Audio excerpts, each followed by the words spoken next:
This is the right time to kill everyone. National secretary அறிவிச்சிட்டாரு. அப்படி சுத்தி நம்ம வழிக்கு தானே வந்து ஆகணும். பாகிஸ்தான் உயிர் தானே. This is the right time to kill everyone. I've seen today in the news about the India and Pakistan war, which it is going on. A lot of fights was happened many times, many years ago between both of us, fights and all. And recently, which they have killed our Indian people, 28 people in Kashmir, which our Indians, they do not like it, even live in the world. Being an Indian, I'm proud to say that, staying in India, in Hyderabad especially, I think this is the right time to kill everyone. There is no space for them. This is my opinion. Thank you. சரியான ஒண்ணுதான் bro. சரியான ஒண்ணுதான். தப்புலாம் ஒண்ணும் கிடையாது. நம்ம வந்து India பண்ணி attack பண்ணதுமே வந்து மக்கள் மீது எந்த ஒரு தாக்குதலும் நடத்தல. பயங்கரவாத முகாம்கள் மட்டும் உளவுத்துறை என்ன ரிப்போர்ட் கொடுத்தாங்களோ அதை வச்சு அதை தாக்குதல் பண்ணியிருக்காங்க. அங்க இருக்க எந்த மக்களும் பாதிக்கப்படல, எதுவும் நடக்கல. ஸோ இது சரியான ஒண்ணுதான். இந்தியா வந்து என்னைக்குமே வந்து இறையாண்மைக்கு கரெக்டா செயல்படும். ஸோ அதனால எந்த பிரச்சனையும் கிடையாது, கரெக்டாக நடந்திருக்கு. இதுல எந்த தப்புமே கிடையாது. நடக்குது ப்ரோ, ஒன்றும் பிரச்சனை இல்லை, பாத்துக்கலாம். எது வந்தாலும் எதையும் தாங்கும் சக்தி இந்தியாவுக்கு இருக்கு ப்ரோ. அப்புறம் நம்ம மேல ஒரு நேர்மை இருக்குன்னு அர்த்தம். கண்டிப்பா அவசியம் தான். போர் ஒன்று மோதி பார்த்த வேண்டியதானே. பாதிப்பு இல்லாம தானே போர் பண்ணிருக்காங்க. இதுக்கு மேல அப்புறம் நான் என்ன சொல்ல, கரெக்டா தானே பண்ணிருக்காங்க. பொருளாதாரம் பாதிக்கும், இந்தியாவுக்கு ஒன்றும் ஆகாது. இந்தியாவுக்கு பெரிய அளவுல ஒரு பொருளாதாரம் பாதிக்காது, பாகிஸ்தானுக்கு மிகப்பெரிய அளவுல பாதிக்கும். ஸோ அதனால நமக்கு எந்த அளவுக்கு பிரச்சனை வராதுன்னு தான் எனக்கு இந்தியா. அப்படி சுத்தி நம்ம வழிக்கு தானே வந்து ஆகணும். பாகிஸ்தான் நம்ம வந்து அவங்களோட 10 மடங்கு 15 மடங்கு பொருளாதாரத்தை முன்னேறி தான் இருக்கு. அதனால நமக்கு எந்த அளவுக்கு பிரச்சனை வருது, அவங்களுக்கு தான் கண்டிப்பான பிரச்சனை வரும். சிந்து நதி நீர் நிப்பாட்டினா இருக்கட்டும், மக்களுக்கு தான் பாதிப்பு, அவங்களுக்கு விவசாயம் தான் பாதிக்கிறது, எல்லாமே அவங்களுக்கு தான் பாதிப்பு இருக்கும். நமக்கு அதனால எந்த பிரச்சனையும் இருக்கும். அதுக்கு பாகிஸ்தான் ஒத்துழைக்கணும், நம்ம ஒன்றும் முடியாது.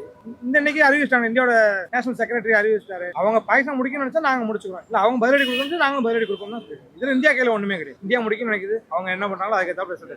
26 பேர் செத்துருக்காங்க. சரிங்களா, அதுக்கு இந்த போர் கரெக்ட் தான் சொல்ல முடியும். போர்னு சொல்ல முடியாது, ஒரு பயங்கரவாதிகளை தாக்கியிருக்காங்க. பாகிஸ்தான் மக்களையோ பாகிஸ்தான் யாருமே ஆர்மியோ இந்தியா எந்த அட்டாக் பண்ண பயங்கரவாதிகளை கொண்டிருக்காங்க. அவ்வளவு, மற்றபடி இது தப்புலாம் கிடையாது, தேவையான ஒண்ணுதான். அதாவது 23 உயிரை வந்து பலிகூட கொடுத்தது வந்து ஏற்றுக்க முடியாது, எல்லாருக்கும் வருத்தம் தான். அதே சமயத்தில் இன்னைக்கு வந்து பாகிஸ்தானோட போர் தொடக்கிறதுக்காக அவசரம் காட்டுற இந்தியா, பாகிஸ்தானுடைய தீவிரவாதிகள் வந்து இந்தியாவில் ஊடுருவி கொண்டுட்டாங்கன்னு சொல்லிட்டு சொன்னா அதை ஏற்றுக்கொள்ள முடியாது. தீவிரவாதத்தை ஒரு காலமாக ஆதரிக்க முடியாது. அது நம்மளுடைய இறையாண்மைக்கு எதிரானது, அது இந்தியா விட்டு கொடுக்க முடியாது. அதே சமயத்தில் அதுக்கான நடவடிக்கை எடுக்கிறது வந்து நான் பாராட்டுறேன். அது என் அண்ணனா இருக்கலாம், என் தம்பியா இருக்கலாம், இல்லை என்னுடைய உறவுகள் இருக்கலாம். அது வந்து உயிர் தானே, அது ஏற்றுக்கொள்ள முடியாது. இந்தியா வந்து இன்னைக்கு போர் தொடுத்திருக்கு.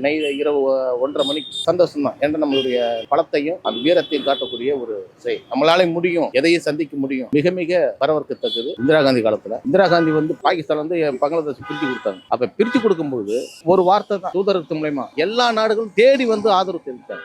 எந்த நாட்டுக்கும் வந்து நட்புறவா இல்லாத ரஷ்யா மட்டும்தான் நட்புறவா இருந்தது. இந்திரா காந்தி பீரியட்ல, வாஜ்பாய் பீரியட்ல. ஆனா அப்படி இருந்தும் உலக நாடுகளை வந்து சில அவங்கள நட்புள்ள நாடுகள அவங்களே தானா வந்து நாங்க எல்லாமே செய்யறோம்னு சொன்னாங்க. சிபிஐ வந்து என்ன பண்றாங்கன்னா, 3 நாளைக்கு முன்னாடியே வந்து இது மாதிரி ஒரு தீவிரவாதிகள் ஊடுருவல் பண்ணியிருக்காங்க, இதுக்கு வந்து நீங்க ராணுவ நடவடிக்கை எடுக்கணும்னு சொல்லியிருக்காங்க. முகாங்களை அழிச்சது வந்து அது வரவர்கள் எந்த தீவிரவாதமே இருக்கக்கூடாது நினைக்கக்கூடிய ஆள். சிறிதா நடந்துச்சு, நாளைக்கு பெருசா நடக்கும். அது இப்போ முளையிலே கிள்றது வந்து ரொம்ப ஏற்றுக்கொள்ள முடியுதுதான். இன்னைக்கு இருக்கிற நிலைமைக்கு அவ்வாறு தொடங்குதுன்னா தீவிரவாதம் வந்து எந்த வகையிலும் இருக்கக்கூடாது. அது கிள்ளியறதுக்கான இப்ப போர் தொடுக்கிறது வந்து வரவேற்கத்தக்கது. உலகத்துல எந்த நாட்டுல தீவிரவாதம் இருந்தாலும் அது முளையிலே கிள்ளியறிட்டு வந்து ஒரு அந்த நாட்டுடைய அதிபருக்கு வந்து அதிகாரம் இருக்கு, உரிமை இருக்கு, மக்களுக்கும் அதுக்கு ஆதரவு தெரிவிப்பாங்க. ஓகேண்ணா, இப்போ இது சுமூகமா முடிக்கணும்னா சென்ட்ரல் கவர்மெண்ட்டுக்கு நீங்க என்ன மாதிரியான அட்வைஸ் கொடுப்பீங்க? சுமூகமா முடிக்கணும்னாக்கா அந்த நாட்டு அதிபரை கூப்பிட்டு ஆலோசனை பண்ணணும். இது மாதிரி உன் நாட்டுல இருந்து வந்து தீவிரவாதத்தை வந்து நீ அதிகமா ஊக்குவிக்கிற, உன் நாட்டுல இருந்தா தீவிரவாதிகளுக்கு வந்து முக்கியத்துவம் கொடுத்து முகாங்கள் அமைச்சிருக்காங்க, இதுக்கு நீங்க என்ன நடவடிக்கை எடுக்கிறீங்க அப்படின்னு சொல்லிட்டு பேச்சுவார்த்தை பண்ணிருக்கணும். பேச்சுவார்த்தை பண்ணி எந்த நாட்டுக்கும் வந்து ஒரு நட்புறவா போனா நல்லா இருக்கும். ஏன்டா வந்து ஒரு பட்சமா வந்து இப்படி ஒரு போர் வந்ததுன்னா உலக நாட்டு தலைவர்களை வந்து எல்லாரையும் கூப்பிட்டு பேச்சுவார்த்தை பண்ணி இது மாதிரி நடந்திருக்கு, என்ன பண்ணலாம், இதுக்கு நடவடிக்கை எடுக்கலாமா எடுக்கக்கூடாதா, இதுக்கு என்ன பேச்சுவார்த்தை மூலமா சுமூகமா தீர்வு காண முடியாது. அப்படி இந்தியா இதுக்கு முன்னிறுத்தி பண்ணுதுன்னா எந்த நாட்டுக்கும் பாதிப்பு இல்லாம எந்த உயிருக்கும் சேதம் இல்லாம இது ஒரு வாய்ப்பாரு.